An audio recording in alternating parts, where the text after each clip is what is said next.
Welcome back. It is our final segment of day 4. We're in Catonsville at State Fair. I've been giving these things away. I'm into my last batch. Thank you, Roz. We're going to be at Hollywood Casino on Sunday night for the big game.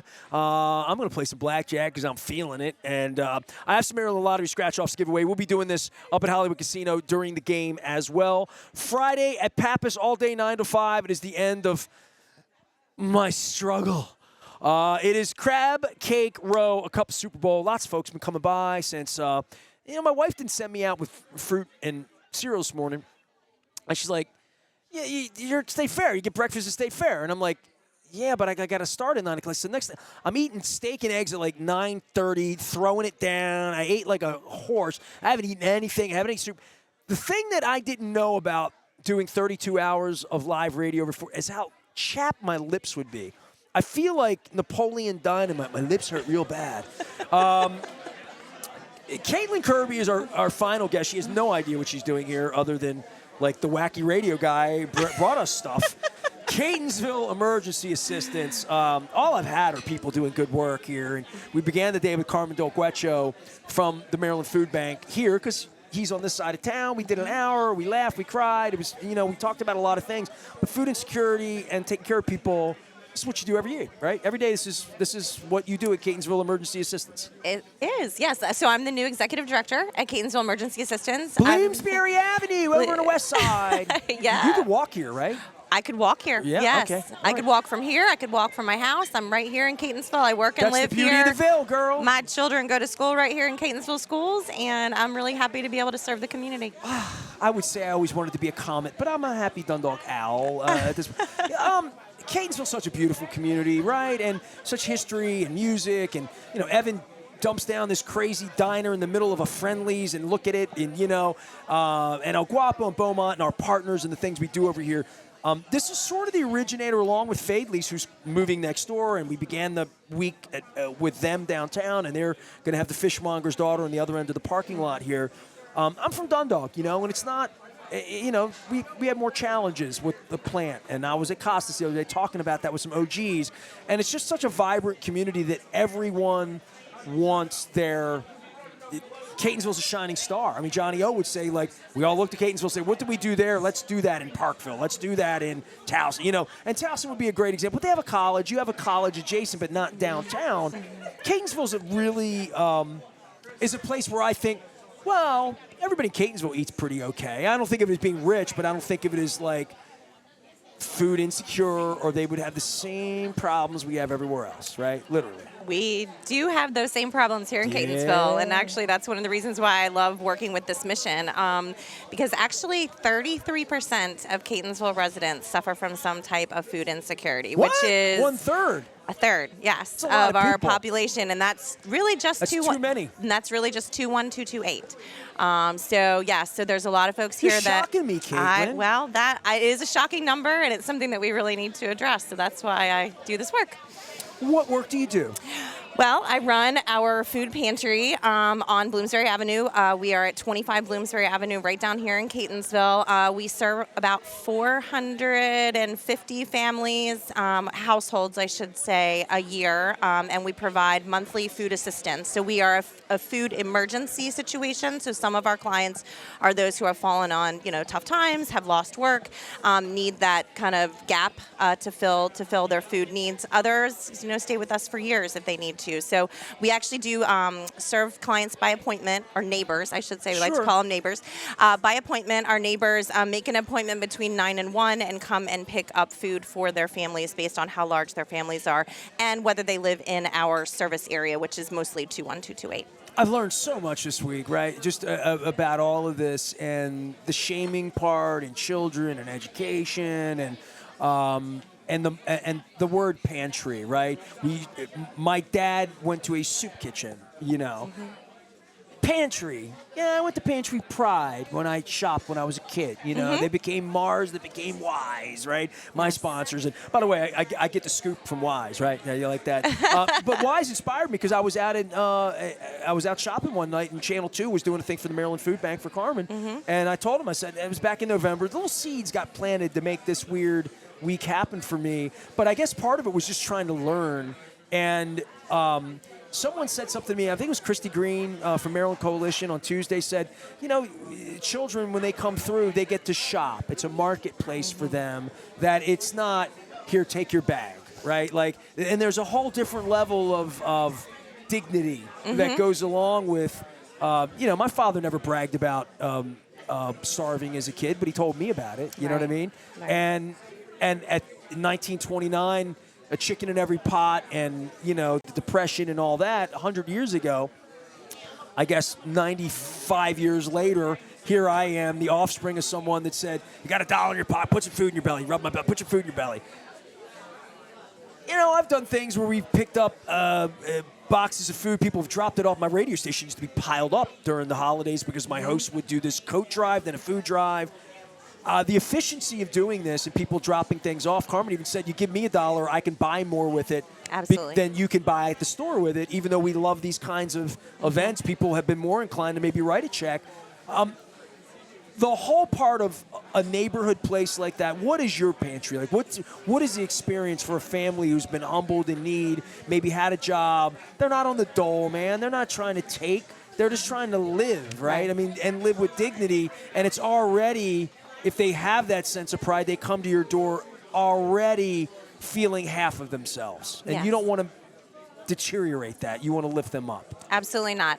So I am running the organization, but I have 2 wonderful staff members who have become friends with these neighbors that we serve. They understand their dietary issues. They try to provide them with things that are going to work for their families. Mr. Jones doesn't eat that; he eats this, and it's pretty amazing what my staff can do and how they've really, become friends with these neighbors that we're serving. But I had a kid that didn't know I didn't like mustard for 30 years. You know what I mean? Yeah, it is amazing if you care enough, right? You do, and we care enough. We really do. At Catonsville Emergency Assistance, we really care. But one of our challenges is that we have a very small building that we're working out of, and we really can't provide a choice opportunity for our neighbors. That's a goal of ours. We've actually purchased a second building right next door to the one that we're in now, and we'd really like to do a large build out to make sure that we can actually offer that choice to our neighbors, because to your point, being able to have more of a grocery store like feel for these families that are going through this food insecure time. It's all about dignity, and it's all about making sure that they can get back on their feet and get back into those regular grocery stores, and having that situation would be ideal for us. Right now, we are giving bags to families. We do thank all of Catonsville and all of our local people that donate.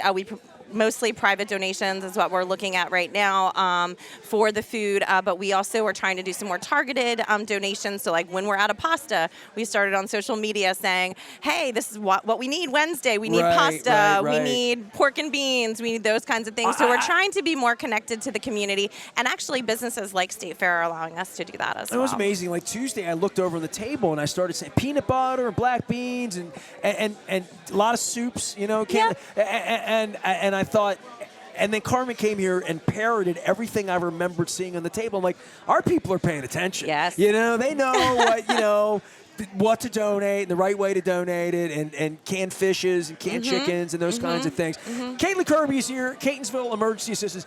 Is this all you do, is food, or do you do more? No, actually, we do utility assistance for families who are having a hard time paying their BG&E bill. We have some assistance that way, and we were, prior to COVID, offering eviction assistance as well. Because of eviction assistance, a moratorium on evictions during COVID, that we weren't receiving those requests very much. However, that has been lifted, and we are receiving those eviction requests as well. So we're going to go back to offering that service hopefully by, the middle of this year. So that's a family who is having a hard time meeting their rent. They can come in, they provide that documentation, and we offer them some emergent assistance that way as well. So those are the 3 pillars of what we do offer at Catonsville Emergency Assistance. Food, however, being the largest of those. Well, the Maryland Food Bank recommended you, and you're the ones here coming to get the couple boxes we had here today.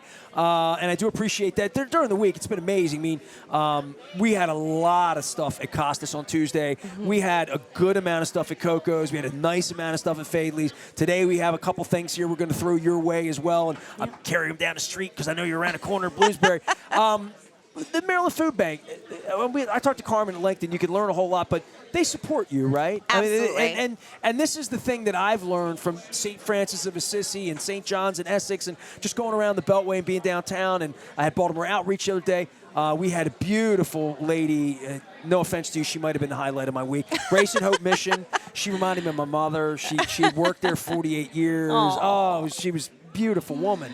A real woman of work, you know what I mean? A real, but they rely on the food bank, and they serve men in the evenings downtown, and all of this. And we talk about the Orioles, the Ravens, different sport, food insecurity, and Bruce Springsteen, every time he tours, he does things for the food bank. At the end of every show ever, anywhere in the world, he's trying to encourage people to give to the food bank locally. It's such a universal thing. And when I put this thing together, my kid was the inspiration for this on Thanksgiving. I said, I did 27 real Super Bowls, and I should be in Las Vegas right now, and you can Google why I'm not in Las Vegas right now, and it's through no incrimination of myself. But I wanted to do something good this week, and my son said, it's Super Bowl week. You should do something around Maryland crab soup because you do the crab cake tour. You should do crab soup.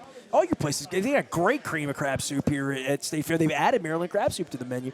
So I came up with a cup of soup or bowl, and then it hit me. My father had certain soup lines, and it all kind of I got to do this thing.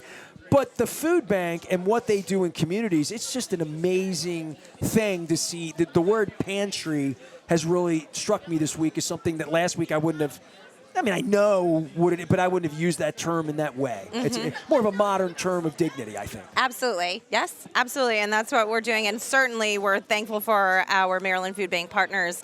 Actually, if you see our van around town, it has a big logo on that says that we are proud partners of the Maryland Food Bank. They give us guidance, they give us assistance, and they provide us with food at a dollar amount that we couldn't otherwise probably meet the needs of our neighbors. So we also do partner with businesses like State Fair. I wanted to mention the fact that State Fair actually donated with several other local businesses for Thanksgiving this year, 140 turkeys to give to our neighbors at CEA. I saw Evan hitting that out on Facebook. It was Facebook. Really awesome, yeah. Well, it's a beautiful community. It's a beautiful community, and you know what ended up happening was the day that we gave away those turkeys was the grossest day outside. It rained and poured, and some of our neighbors didn't come out, so we ended up with some extra turkeys. So what we did was we took some to the West Side Shelter. West Side Shelter is actually on the campus of Spring Grove here in Catonsville. It's a men's shelter, and they actually cook there, so they were able to cook for their people there. Tasty.